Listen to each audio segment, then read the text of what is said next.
Hoy tenemos este tema titulado Jesucristo es la peña de Oreb. Y para esto inmediatamente vamos a dirigirnos a Éxodo 17. En este segundo libro del Pentateuco y de las Escrituras vamos a ver cómo Jesucristo es simbolizado a través de la peña de Oreb y cómo a través de entender lo que fue la peña de Oreb podemos entender qué es Cristo y cómo podemos gozar del beneficio, de la enorme bendición de conocer y creer en Cristo nuestro Salvador. Entonces, para esto, Éxodo 17, desde el versículo 1, nos va a dar respuesta y nos va a dar pie para toda la enseñanza que el Señor nos quiere dar. Iniciemos entonces la lectura, desde el versículo 1.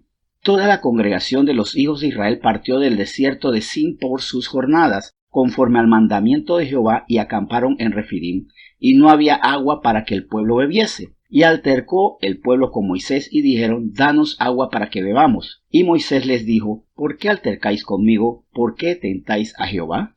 Vamos a detenernos en esos dos primeros versículos. Aquí vemos que el pueblo estaba caminando, iba avanzando hasta que hay un tropiezo. No había agua. Y eso inmediatamente alteró al pueblo. Y emprendieron con su líder, con el que veían, el que estaba delante de ellos, el que les decía: sigan la columna de nube, la columna de fuego en la noche, sigan al Señor que nos liberó. Pero a ellos no les bastaba eso. Ellos querían respuesta, ellos querían agua, ellos querían estar bien.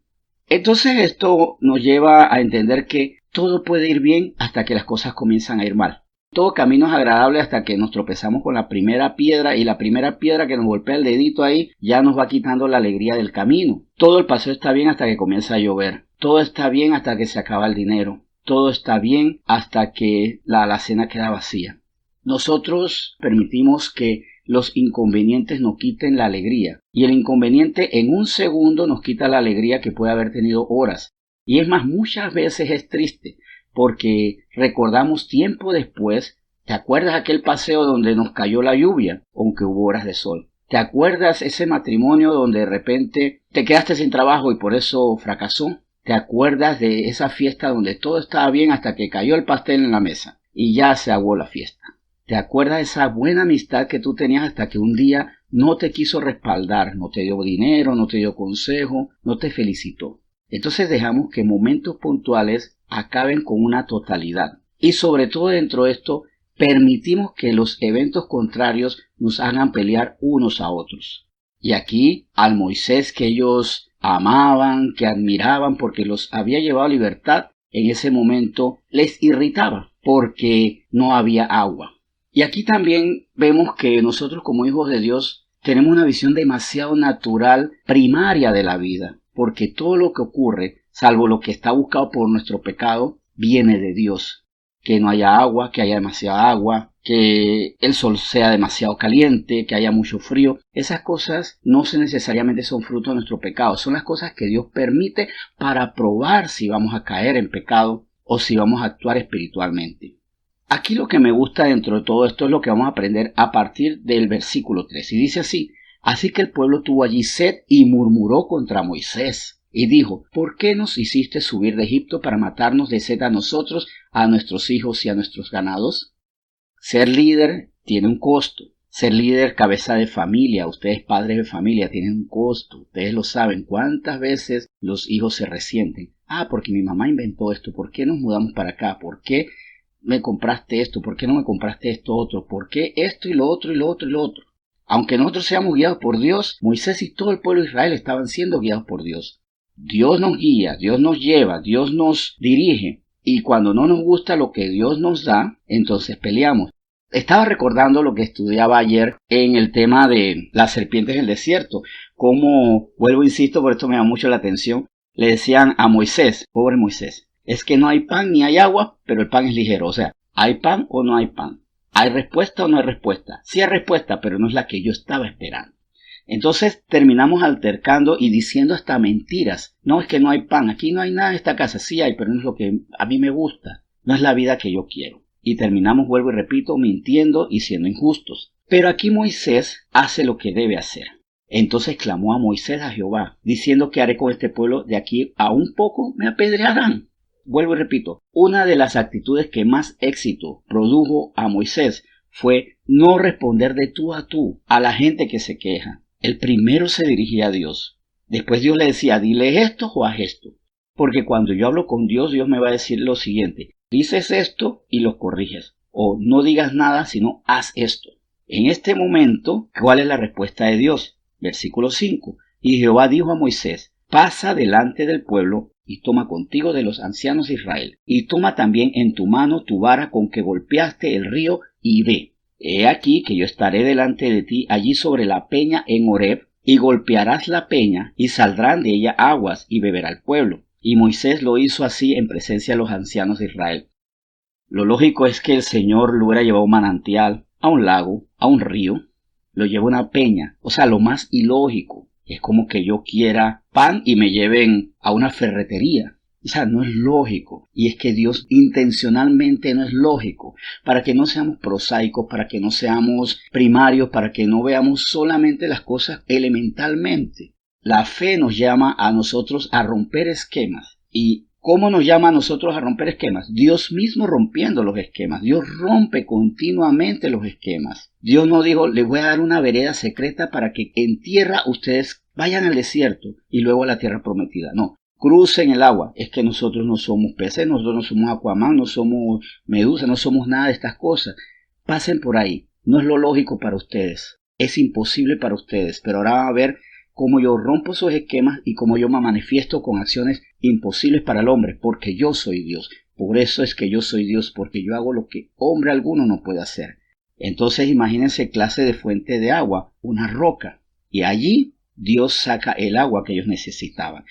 Pero vuelvo y repito, ¿qué debemos hacer nosotros ante la queja de la familia, del equipo de trabajo, de la comunidad?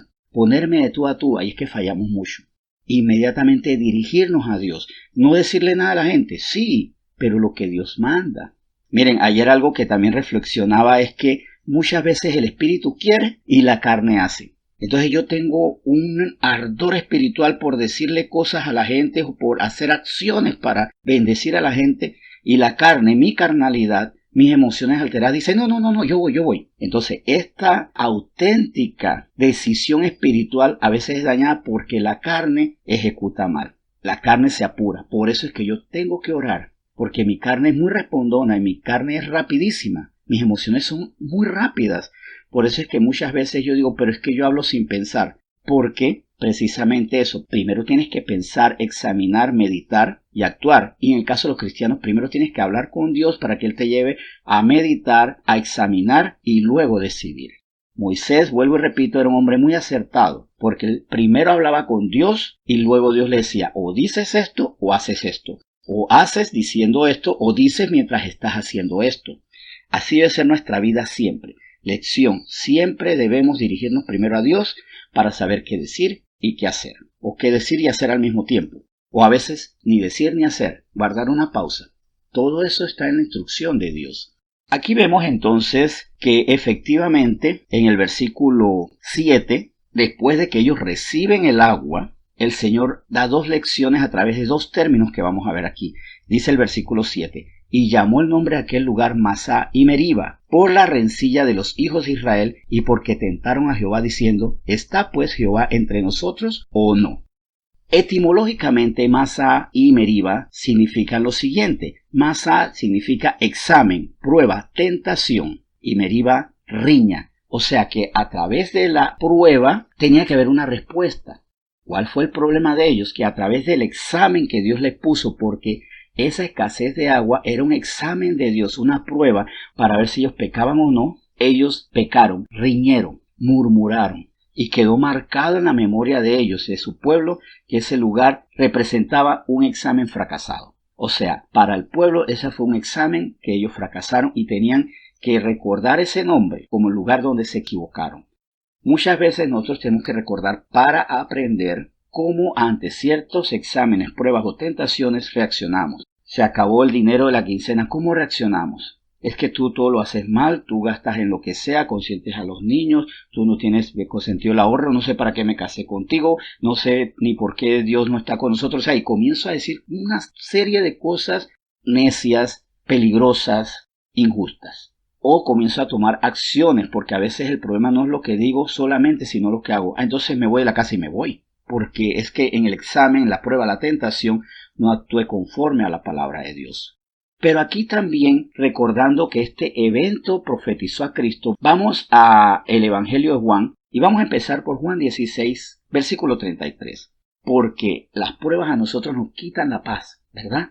Cada prueba, cada examen, cada tentación a nosotros nos puede quitar la paz.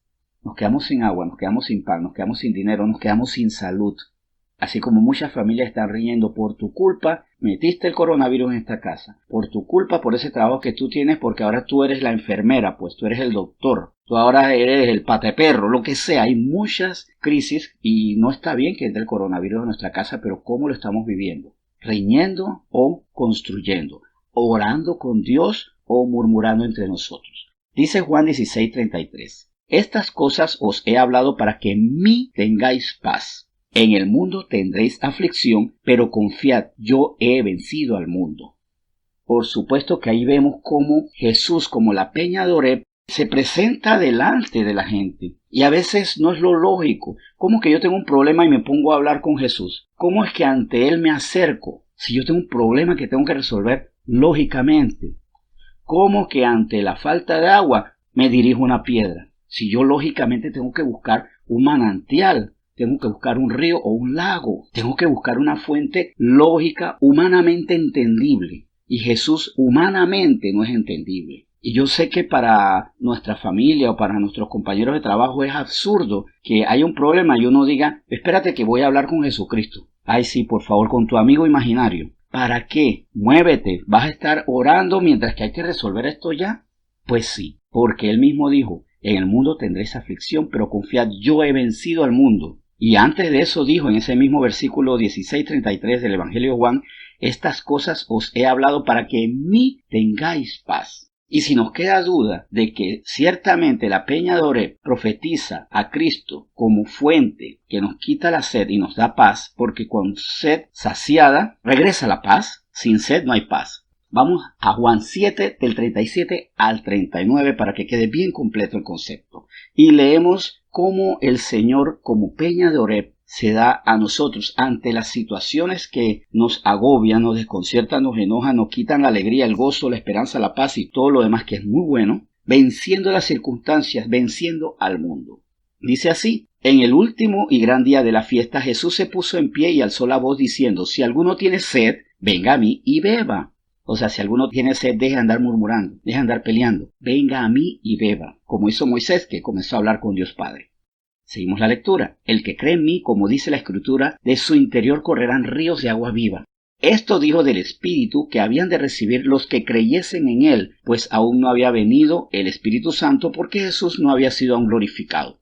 O sea, en su momento yo les voy a dar más que el agua de la samaritana en el pozo de Jacob. Les voy a dar más que el agua que quita la sed por un rato, que hidrata a un cuerpo perecedero. Voy a darle agua a un cuerpo glorificado, porque en su momento ustedes tendrán cuerpos gloriosos, cuerpos glorificados, incorruptibles, libres de enfermedades, perfectos delante de Dios. Yo les voy a dar lo que ustedes necesitan para que nunca más tengan sed, nunca más tengan angustia. Pero búsquenme a mí. Así como Moisés buscó al Padre en el momento de la angustia y en el momento de la contienda, de la reyerta, de la palabra infame de su propio pueblo, así nosotros tenemos que buscar a Jesús en estos momentos. En cada aflicción, busquemos a quien ha vencido al mundo, para que en él tengamos paz. Jesucristo es la peña de Oreb. Y nosotros ante esa peña de Oreb, ¿qué somos? ¿Los cristianos que reñimos entre nosotros o los que buscamos al Señor? Es más, seamos la diferencia.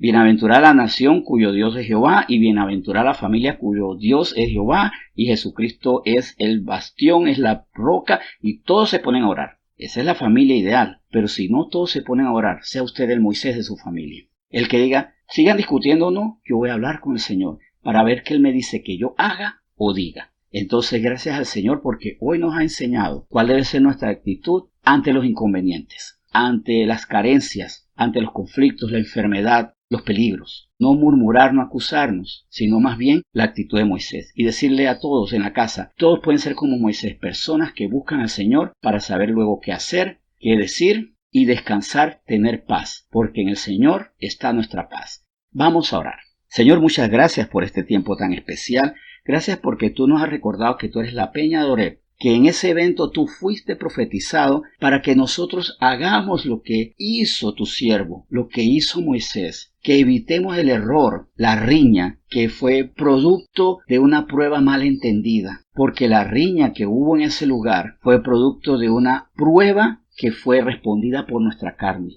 Cuando nuestra carne responde a los problemas, entonces pecamos. Pero más bien lo que tú quieres que hagamos, que ante la prueba te busquemos a ti para saber qué decir, qué hacer y para saber descansar en ti. Para descansar en ti, porque en ti tenemos paz, porque tú has vencido al mundo. Gracias por recordarnos a través de esta prédica que debemos estar tranquilos, debemos guardarnos, debemos aprovechar estos tiempos para amarnos unos a otros. ¿Crees que nos amemos en medio de la aflicción? Y ahí es donde tú te regocijas, porque la paz que sobrepasa todo entendimiento está controlando nuestros hogares. Gracias por este tema y que sea el pilar de mi vida y la enseñanza para mi familia, para que no sea yo el único Moisés, porque tal vez el problema en mi casa es que ni siquiera yo soy Moisés. Yo también me pongo a reñir, pero tú quieres que al contrario, todos seamos en la casa como Moisés, que ante la dificultad te busquemos primero a ti y esperemos en ti y disfrutemos en ti, por adelantado que tú responderás, porque Señor Jesús, tú venciste al mundo. Por eso hoy te damos gracias por este tema en nombre de Jesús. Amén.